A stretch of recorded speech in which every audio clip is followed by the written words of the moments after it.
Hey, good morning, everybody. How are you? This is Rick with Hit and Run Candlesticks. Want to shout out and say thank you to everybody for being here, and I want to welcome everyone from the Hit and Run Candlesticks trading room. We're also streaming in our free trading room, the Hit and Run Candlesticks free trading room. We're also streaming on X and YouTube. So thank you, everybody, for that. I appreciate you being there. Let's get started. Oh, before we get started here, let's get rid of that maybe. Let's put this up here, and I want to say Whoops, that's the wrong one. Well, can't do that one. I was going to say congratulations to everybody, the Hit Run Candlestick members that were in SMCI. Um, we had talked about it. I even bought some of it back here. And man, this thing is just rocking. And congratulations to everyone that has held it. You're killing it. So way to go. Way to go. Nice job. All right. Let me make some changes here if I can. Figure out how to do this. Whoops. Don't want to do that. Okay.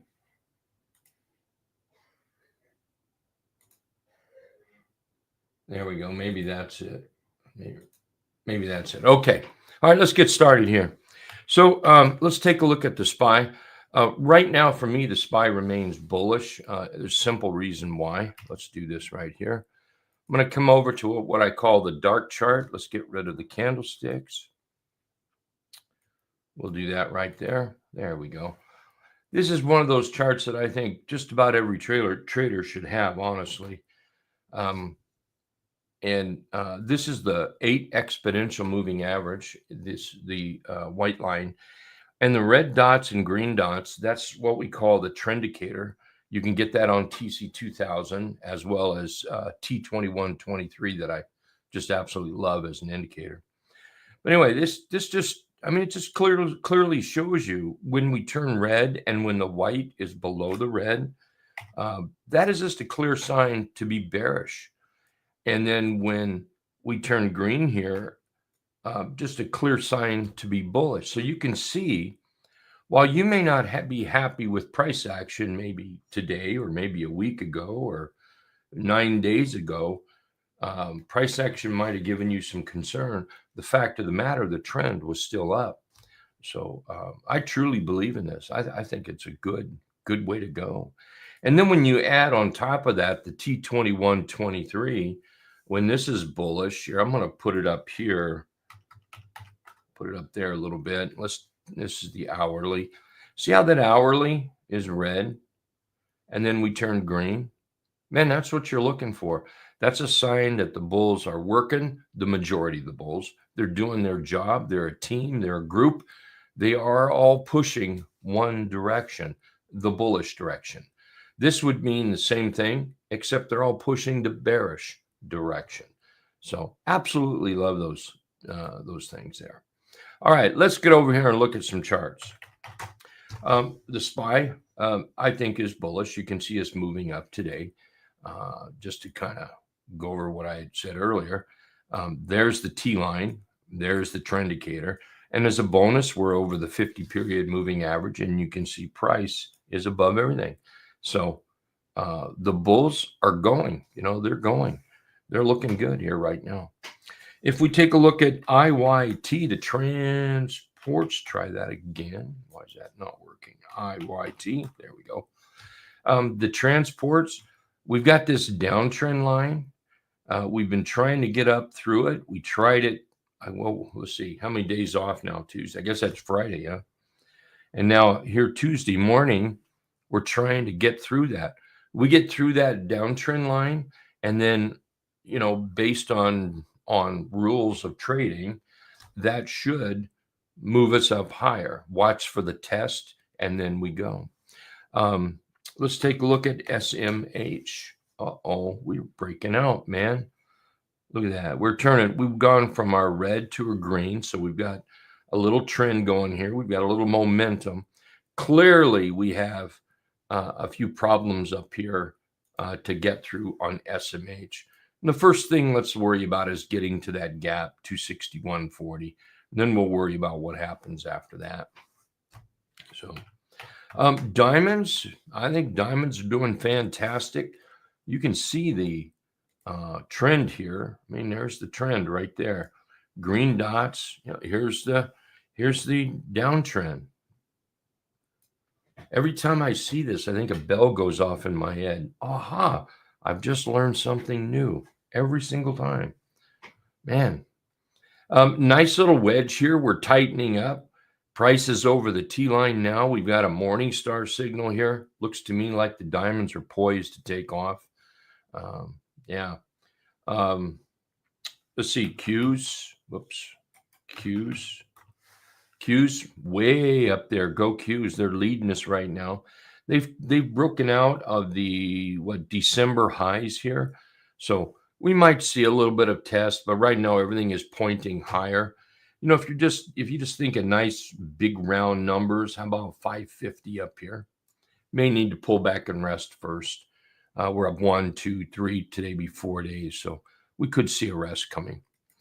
IWM.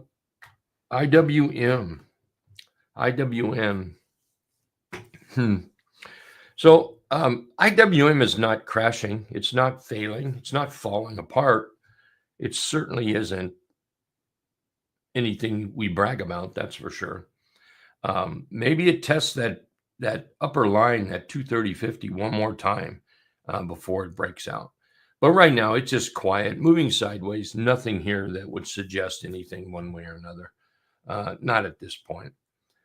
We would have to, for a downtrend, I think we're going to have to break down through these candles right in here. And then clearly we're going to have to break out of about 230.50 before the bulls could get in there and find their way up. So pretty boring chart there on IWM. All right. What else do we have here? Oh, let's look at NVIDIA. NVIDIA is working out. Here we are testing that downtrend line. Somewhere between where we are now, a little bit higher. I would expect a little bit of rest. And then, you know, to me, there's the red line there doesn't frighten me, and I don't believe it should frighten you. It's what price action does with that red line. It's not the red line. It's what price action does with the red line. And, you know, that's what we need to wait and see.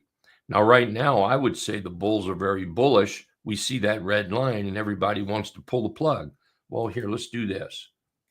Now you've got no red line. Let's just follow price. Price is moving up very strong. Follow price. Let's see if we can make it to this 148.20. Would not be surprised if today's a little rest day, maybe. You know, charts do that. It's perfectly normal. It doesn't mean that, oh my gosh, it's failing. You know, here we are up. This is not, oh my gosh, it's failing. This is, yep, that's what charts do. Okay. So as we move up, if we've pulled back, even if we pull back at that magic line, that doesn't mean it's failing. Charts pull back. That's how they get going higher. Charts move up so far, they run out of steam. What they need is new money. So what happens is they pull back, new green money comes in, and then that's what brings it up. Okay. Let's take a look at Tesla. Well, I think Tesla's still got a little bit of a bellyache here, a little sick. It's still in a downtrend. Now, let me share my definition of a downtrend, okay? When you see those red dots and you see the T line, the black line underneath it, and you see the price underneath those red dots, that's a downtrend. That is my definition of a downtrend. So when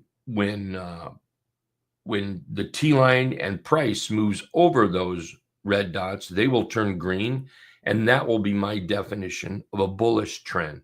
This is my definition of a bullish trend. Very easy to see, very easy to trade, and very easy to scan for. Okay. Apple. Still holding some Apple here. You can see we've turned into a bullish trend here. Price is above the T line. T line's above the trend indicator. Price has broken out above that 50 period moving average. We're just, let's let the momentum gears catch up to it. And it's going to need the moving averages to help it. Price moves too far from the moving averages, then price had its tendency to pull back to them. So maybe we needed to stall a little bit, let those moving averages catch up before we can take the next move right here. And again, that's one I'm holding. Let's take a look at IBIT. I put this one in social media last night. For those that are subscribed to our X, our Facebook, what else? Is there anything else? Yeah, we have 2 Facebook channels. If you to either one of them, you'll get what we post out there. But you'll find charts that I post out there in the evening, the majority of the evenings. And I sent this one out there last night. And over this 56.30, I'm very likely to be a buyer of IBIT. And I'm not. I sent it out, and then I had somebody send me a note back. All right, am I concerned about that downtrend line? And the answer is no, I'm not. Not concerned at all. It's price I'm going to trade, not that downtrend line. So it's going to be about price. Let's see what price does. So like you say, above 56.30, or if it really starts to get a little perky here today, it could happen today, before we get over that line. But I'm in the mood to buy some IBIT. Alerts will be sent out on it. Wells Fargo. Wells Fargo is looking good. I like that up to 82, then maybe 83.20 up there. Nice trend. XLF is still working. That's working out pretty nice. PLTR. Look at PLTR. That's working out real nice. PLTR. So all these are still bullish. Just wait for your setup in there. How about CX? CX looks good.